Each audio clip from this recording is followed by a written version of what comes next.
زینب کی بہادری۔ ایک چھوٹے سے گاؤں میں زینب نامی لڑکی رہتی تھی۔ زینب ذہین اور شرارتی بچی تھی۔ اسے اپنے دوستوں کے ساتھ کھیلنا، درختوں پہ چڑھنا اور اپنی امی کے کاموں میں مدد کروانا بہت پسند تھا۔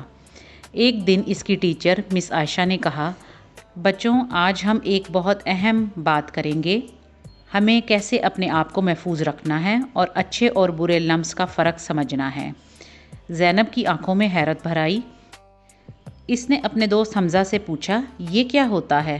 مس عائشہ نے بچوں کے چہرے پر حیرانی دیکھ کر مسکراتے ہوئے کہا، اچھا لمس وہ ہوتا ہے جو آپ کو محفوظ، خوش اور پیار محسوس کرواتا ہے، جیسے ماں باپ کا گلے لگانا، استاد کی طرف سے پیار سے سر پر ہاتھ پھیرنا یا دوست کا ہاتھ پکڑ کر سڑک پار کروانا۔ یہ وہ لمس ہے جو آپ کو عزت اور محبت کا احساس دلاتا ہے۔ زینب نے سر ہلایا۔ اسے اپنی ماں کا گلے لگانا یاد آیا جب وہ سونے سے پہلے اسے پیار سے کرتی تھیں، اور بابا کا ماتھے پر پیار کرنا جب وہ دفتر جاتے تھے۔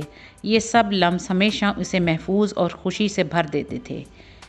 مس عائشہ نے بات جاری رکھی، لیکن کبھی کبھی برے لمس بھی ہوتے ہیں۔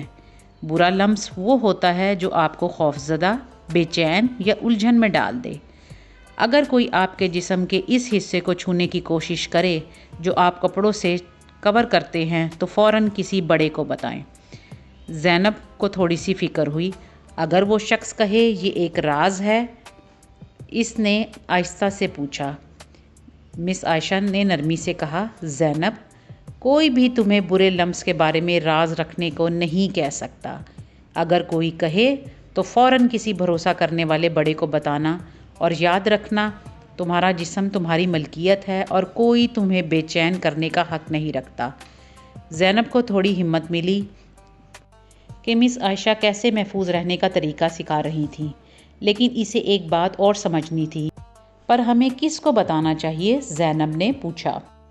مس عائشہ نے مسکراتے ہوئے جواب دیا، یہ بہت اچھا سوال ہے زینب۔ اگر تمہیں برا لمس دے تو تمہیں فوراً اپنے والدین، کسی استاد یا کسی بڑے کو بتاؤ جس پر تمہیں بھروسہ ہو اور جو تمہاری مدد کرے، اور جب تک تمہاری مدد نہ ہو بتاتے رہو۔ اسی شام جب زینب گھر آئی، وہ پورے راستے سب کچھ سوچتی رہی جو اس نے سیکھا تھا۔ اسے احساس ہوا اچھے اور برے لمس کے فرق کو جاننا کتنا ضروری ہے۔ گھر پہنچ کر اسے امی نے محبت سے گلے لگایا۔ زینب مسکرائی۔ یہ یقینی طور پر ایک اچھا لمس تھا۔ اگلے دن ایک واقعہ پیش آیا۔ زینب پارک میں کھیل رہی تھی جب اسکول کا ایک بڑا لڑکا آیا۔ زینب کے بازو کو ایسے طریقے سے چھونے کی کوشش کی جس سے وہ بہت بے چین ہو گئی۔ زینب ایک لمحے کے لیے رکی، اسے سمجھ میں نہیں آیا کیا کرے۔ پھر اسے مس عائشہ کی بات یاد آئی، تمہارا جسم تمہاری ملکیت ہے۔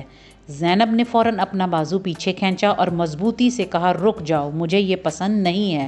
لڑکا حیران ہو کر بھاگ گیا۔ زینب کا دل تیزی سے دھڑک رہا تھا، لیکن اسے فخر محسوس ہو رہا تھا۔ اس نے اپنی آواز استعمال کی اور اپنے آپ کو بچا لیا، جیسے مس عائشہ نے سکھایا تھا۔ اس شام زینب نے اپنی امی کو سب کچھ بتا دیا۔ اس کی امی نے اسے پیار کیا اور کہا، بیٹا، تم نے بالکل صحیح کیا، تم نے اپنی حفاظت کے لیے آواز اٹھائی۔ اگلے دن اسکول میں مس عائشہ کو زینب کی بہادری کے بارے میں جان کر خوشی ہوئی۔ انہوں نے پوری کلاس کو نصیحت کی، بچوں، یاد رکھو، تم کبھی اکیلے نہیں ہو۔ اگر تمہیں کوئی بری بات بے چین کرے تو فوراً بتاؤ، تمہاری آواز بہت طاقتور ہے۔ زینب نے اپنے آپ کو بہت مضبوط محسوس کیا۔ وہ جان گئی تھی اس نے ایک اہم سبق سیکھا، اپنے جذبات پر بھروسہ، اپنے جسم کی حفاظت، اور جب کوئی غلط بات ہو تو فوراً بولنا۔ کہانی کا سبق: اچھے اور برے لمس کا فرق سمجھنا بہت ضروری ہے۔ ہمیشہ اپنے احساسات پر بھروسہ کریں۔ اگر آپ کو کچھ ٹھیک محسوس نہ ہو رہا ہو تو فوراً بولیں۔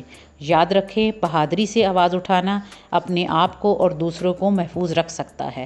اگر آپ کو آج کی کہانی اچھی لگے، چینل کو سبسکرائب کریں، شیئر کریں، بیل آئیکن ضرور دبائیں تاکہ نئی آنے والی کہانی کا نوٹیفیکیشن آپ سب کو مل جائے۔ آپ سب کے دیکھنے کا بہت شکریہ۔